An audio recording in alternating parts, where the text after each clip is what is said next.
Welcome back to our channels, Warriors. We are still growing. If you haven't had your prima smash that subscribe button, go ahead and have them smash it right now. First and foremost, let me give a shout out to the following patrons: Mikey559, Marius, Andrew, Louise, CharMandy, Robert, Johnny Lowe, Chevelle 66, Renso, GiGi, Abuelitas Journey, and DAUSHERRERO. If you haven't signed up, you're missing out. This episode right here is gonna be about hostage situations in the California Department of Corrections and Rehabilitation. Hector, have you ever been involved in a hostage situation? No. Thank God. Thank God, no. Never have. Well, have they happened in the California Department of Corrections? I've known they have to happen at other states, like Delaware, New Mexico. Yeah, there has been hostage situations in the California Department of Corrections. Well, Hector, what defines a hostage situation? Well, the definition of a hostage situation is when one hostage taker takes another person against their will. Well, Hector, how do you even know that? Are you just blowing smoke up, or you know what? Well, your boy just so happened to be a certified hostage negotiator for the Crisis Response Team, CRT. This is not one of the topics that I talk about much. I don't talk about it much on this channel for multiple reasons. One, I will never, ever give up any sensitive information that is going to get anybody hurt or anybody a disadvantage or an advantage into the tactics of what we do, right? And I say what we do because, like I said, I went through the courses, so you get my drift.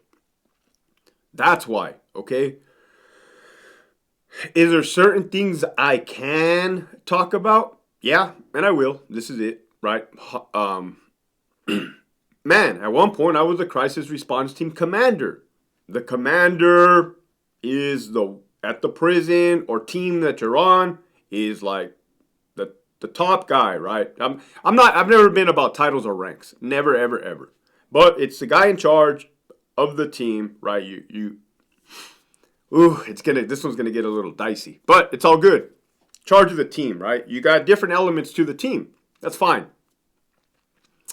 One team focuses on talking to people, and the element focuses on not talking to people. Right? If you get my drift. Working together, of course. Everybody better work together, right? But, hey, let's be realistic. Prison is prison. I don't care if Governor Newsom himself goes over to San Quentin State Prison and changes the little letters on the San Quentin sign stating, what did he call it? San Quentin Rehabilitation Center. That's fine, Gavin. Go ahead, do your thing, man. I know this is still a prison, right? Why? Because there's inmates over there, right? There's barbed wire fence, concertina wire, razor wire, an electrified fence. There's gates, locks, right? I just heard an alarm go off. I just seen somebody holding their neck with blood squirting out, right? At Donovan, I just seen a guy holding his butt and poop flowing out of his butt, right? Why would that happen? I don't know. It's Donovan. So, the hostage situations, right? Man, it's sketchy. It's sketchy. I've heard stories. I've read books, man. 13 Days in Hell. That was a good one. Arizona Lewis book. I don't even think they still sell it, right? If you guys want to get my book, it's called Operation Yard Recall by Hector Bravo. Amazon. But that was a sketchy situation. That was all bad, man. 13 Days in Hell. 13 Days in Hell. In essence, you had two bad guys, murderers. One was like a serial murder, or like a murder. Man, one was a murderer, right? He'd be taking other people's lives. Cold-blooded individuals. Cold-hearted, steely-eyed killers, right? The other one was like a rapist. All bad news, man. They made up a plan. They took over a tower with guns. I think over there they had AR-15s. I'm pretty sure. Anyways, they got real guns, right? They sexually assaulted the individuals up there. They beat them up, man. It was all bad. It was all bad. It was all bad. They had a tactical plan to take both of them out. The situation never presented itself. You got hostage negotiators. And like I said, I'm not going to go into sensitive items or details. I will not. Absolutely will not. But, hey, there's a method to the madness. And ultimately, man, ultimately is the goal, right? The goal is a peaceful resolution. Peaceful resolution. Let me give you an idea. All right. On a smaller scale that you guys can understand. Both sides. Let's say you have an inmate in ADSEG, right? He's boarded up. You can't see him, right? And he's always talking smack to you. This dude, gets under your skin, right? I'm a boy, man. I give him my dog extra kicks because of this guy, right? Just kidding. FEMA. No, not FEMA. The ones that like the animals. Well, I like animals. But anyways. This guy, he's boarded up saying, come in here, come get me, right? The younger version of myself, Hector Bravo, the younger version will be like, hey, let's go get him, Sarge, right? Cracking my knuckles, right? Cracking my neck. Let's go get this guy, right? That's cool and all, right? That's cool and all, but it's not. Here's why. As soon as you crack that door, right? Donovan, that inmate's going to come out fighting, right? You guys are going to go in there fighting. People are going to get hurt, right? And this is Donovan. Like, 8 out of the 7 people on that cell extraction team are going to go out workman's comp. And I'm like over here, I was a sergeant too, right? Like, I'm over here like, man, I'm not doing these no more. Right? You lose a whole team, right? And what was the point? I don't know what the point was. Anyways, you get smarter, you get wiser. As a lieutenant, you get lazier. You like drinking coffee. So now you got an inmate boarded up, same inmate talking his crap, man. The officer tries to go de-escalate the situation. Is not successful. Sergeant goes over there, tries to de-escalate the situation. Is not successful. Now they call the lieutenant, right? I'm right there shopping on Amazon on my computer. And I'm like, what do you guys want, man? I'm trying to order something over here, right? My daughter wants a new pair of shoes. She's 4 years old. So, ALT, this guy, man, he ain't budging. All right, let me go over there. Hey, what's up, man? Now, this all varied. These conversations varied, man. Their approach dictated my approach, right? Just like any other thing, right? People think we go around beating up inmates. That's not the truth.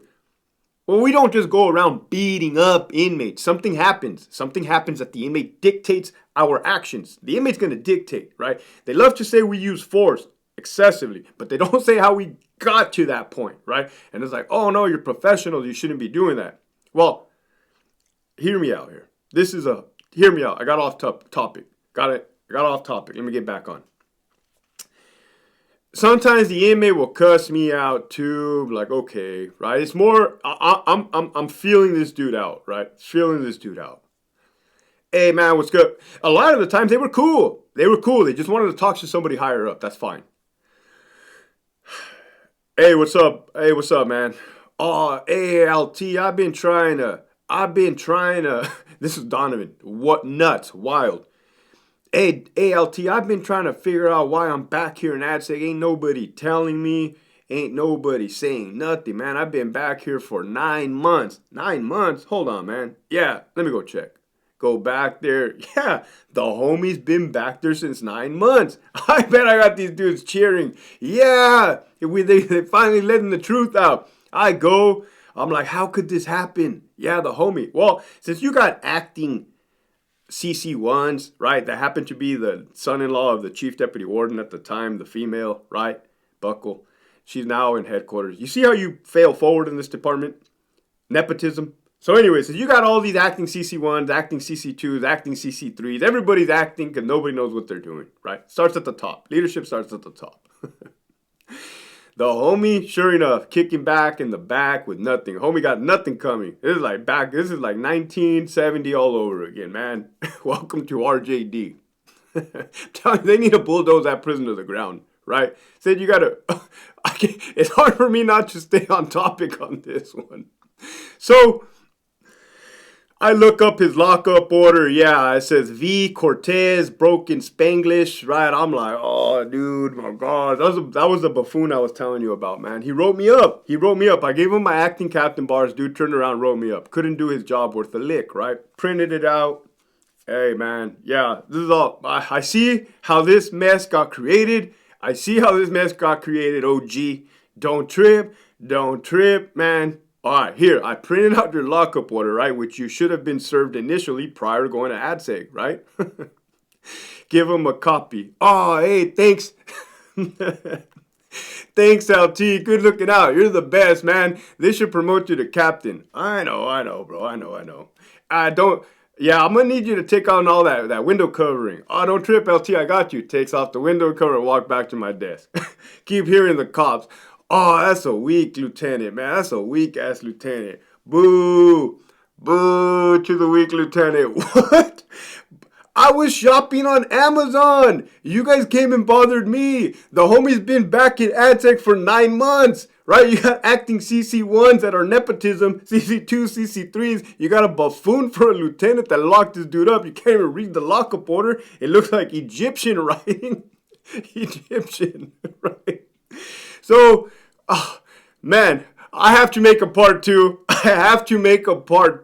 Right? But, nah, this was the whole point. The whole point is, hey, sometimes people lose their cool, right? And sometimes you need somebody with some common sense and with some communication skills to solve a problem. That is hostage negotiations 101, right? Keep pushing forward.